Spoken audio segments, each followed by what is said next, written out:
Hi, everyone. My name is Aura Ogorian. I'm with ACAP Advisors and Accountants, and thank you for joining us for another edition of the ACAP Recap, where we go behind the blog and answer some of the questions that we commonly get from our clients. And today, the topic is, what are stock splits? Why do companies do stock splits? And how does it affect my cost basis? So let's dive right into it. There are two types of splits. There's a forward split and there's a reverse split. The forward split is the most common. The reverse split we'll talk about later on. But let's assume that Apple, well, in this case, Apple did a 4-for-1 stock split. Let's assume that you have 100 shares of Apple and the current price of Apple is $400 a share. In a 4-for-1 stock split, what happens is now you get 400 shares. So for every share, you get 4. So you now have 400 shares. But the price of the stock now gets divided by 4. So instead of the price of being at $400 a share, it becomes $100 a share. If you notice, the value of your stock holding doesn't change, but just the number of shares and the price of those shares changes. Let's go further. Let's assume that you're having a dinner party and you have 4 guests at your dinner party and you have 1 cake. And you're going to cut that cake into 4 pieces, 1 slice for each guest. Now, let's further assume that now instead of 4 guests, you have 8 guests coming over, but you still have that same cake.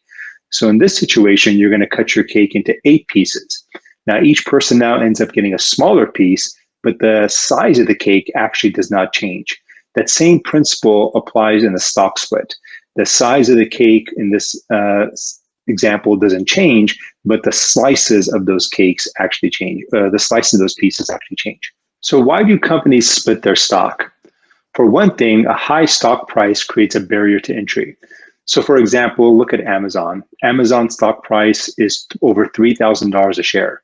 So if you wanted to buy just 1 share of Amazon, it would cost you over $3,000, which is a pretty high amount for a small investor. Another reason why is because it's hard to diversify. So for example, take the shares of Berkshire Hathaway. The one share of Berkshire Hathaway costs almost $300,000. So if you've got 1 or 2 shares, let's say 200,000, 300,000 or 600,000, and you wanted to diversify, it becomes very difficult, especially if your portfolio size is not that much larger than your holdings of Berkshire Hathaway.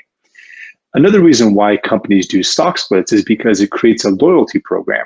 So for example, Nike and Starbucks are notorious for doing a lot of stock splits because they recognize that if they create a low barrier to entry, then more people will buy their stock and those individuals will be loyal to that brand.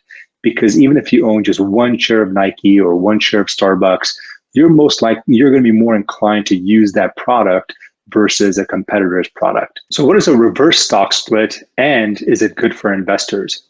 A reverse stock split is just the opposite of a forward split.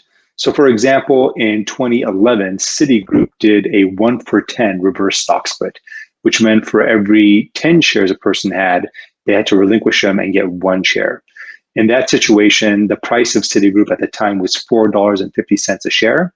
And then after the reverse stock split, it became $45 a share.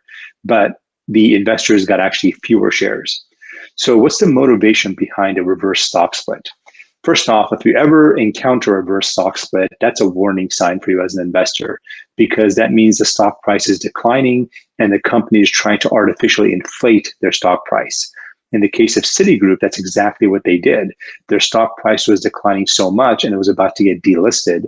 So they wanted to artificially inflate the stock price, which they did. It went up to $45 from $4.50. However, it continued to slide after that. And if you look at a historical chart, you'll see that Citigroup has never recovered from that reverse stock split. Now, the most important question is, how does a stock split affect your cost basis? Let's assume that years ago, you bought Nike stock, you bought for $5,000. You bought 100 shares at $50 a share.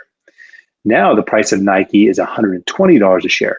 So you have 100 shares times 120, that's $12,000. The value has gone from $5,000 that you initially paid to $12,000. And now Nike decides that they want to do a 2-for-1 stock split. So you have 100 shares. Now those 100 shares become 200 shares. And the price of stock at the stock split is 120. Now it becomes $60. So as you can see, the value doesn't change. You still have $12,000, but now you have 200 shares of Nike at a cost of 60 versus what you had before of 100 shares of Nike at a cost of 120. Now, what about the cost per share? Even though your total cost basis remains at $5,000, your total cost per share now becomes $25. So that's very important to know, because when you sell your stock, it's the cost per share that matters, because that's when it's going to determine your capital gains or losses. Thank you for joining us for another edition of the ACAP Recap, where we go behind the blog and talk about some of the questions that we get most commonly asked by our clients and our prospects. If there's a topic we haven't covered and you want to hear us talk about, please contact us, mention us in the comments, and we'll be happy to address that topic in the future. In the meantime, please subscribe, like, and share our videos. Until next time, thank you again.